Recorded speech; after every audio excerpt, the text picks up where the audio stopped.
Hello everyone, welcome to my channel. Please subscribe and stay tuned by clicking the bell icon. Iconic Coronation Street actor hospitalized with serious injuries.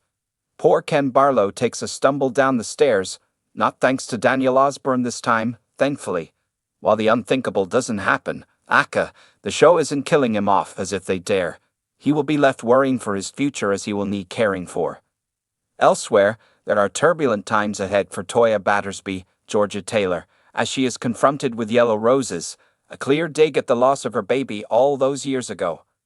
When she learns that Leanne, Jane Danson, confided in Rowan about what happened, her sister feels utterly betrayed. And further stress follows as her day in court dawns, while she also gets worrying news about Leanne. Finally, there's a familiar face back in Weatherfield, and she's not alone. Monday, June 10. At the bistro, Toya is horrified to get a delivery of yellow roses. Explaining the significance, she tells Nick it had to be Rowan who reported her to the police. A furious Toya confronts Leanne with the roses and shows her the card. Leanne admits she told Rowan.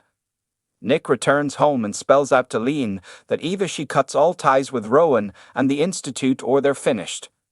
After spending the night together, Glenda ushers Michael out of the back door of the pub.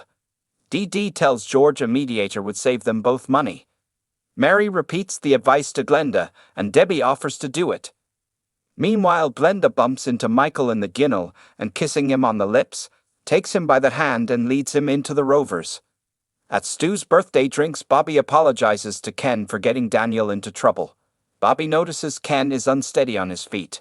Not feeling too well, Ken heads home. Concerned, Bobby knocks on Ken's door, but when there's no reply, he peers through the letterbox and is shocked to see Ken lying at the bottom of the stairs. Bobby calls an ambulance. Lisa calls at the factory and asks Carla if they can fix a date for her daughter's work experience.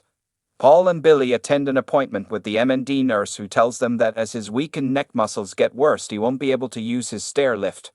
Abby refuses to throw in the towel and tells Kevin that they need to find a computer whiz who can trace the troll's real IP address. Will Max be able to help? Wednesday, June 12. When Leanne returns a guilty, Nick quizzes her about Rowan. Angry Leanne assures him she would never cheat on him. Nick and Toya agree their kiss was a mistake. Rowan calls at the bistro on his motorbike and, handing a spare helmet to Leanne, tells her he's got a surprise for her. Leanne follows him out, leaving Nick and Toya to cope with the lunchtime rush on their own. Nick's fuming whilst Toya's incredulous. At a hotel restaurant, Rowan introduces Leanne to Willow, the CEO of the Institute, over video call. He then tells a flattered Leanne she will soon be able to recruit new members herself. As Toya sets off for her Institute court case, she receives a call which shocks her. An ashen-faced Toya hurries into A&E and tells the nurse on the desk that she had a call to inform her that her sister, Leanne, has been involved in a motorbike accident. The police inform Toya that they can now release her baby for burial. Toya is stunned. At the flower shop flat, the eye gaze specialist teaches Paul how to use his new equipment. Summer returns from America and reveals that she's got a new boyfriend, Felix, and he's waiting to meet them in the Rovers. Billy and Paul are about to leave the flat when Paul falls down the stairs. As Paul recovers, Todd turns up and Summer arrives with Felix. Cassie asks Steve about a job on the switch at Streetcars, but Steve makes it clear her reputation precedes her and refuses. Daniel and Steve visit Ken in hospital. Ken is dismayed to discover he will need round-the-clock care whilst he recovers. Steve visits Ken and assures him that the family will pull together and make sure he receives the care he needs to keep him safe in his own home. Ken forces a smile.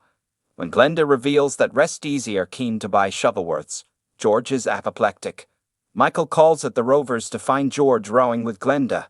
Michael steps in and announces that he and Glenda are now an item and he should show her more respect. Glenda parks herself next to a nervous Michael and, pulling him in for a kiss, assures him she feels the same way. Abby and Kevin are delighted to read in the Gazette that the documentary about Corey's prison football team has been cancelled. Having taken a call from Max, Kevin breaks the news to Abby that there's no way of tracing the person uploading the videos. A dejected Abby tells him she's past caring. If you like the video, don't forget to like, comment and share.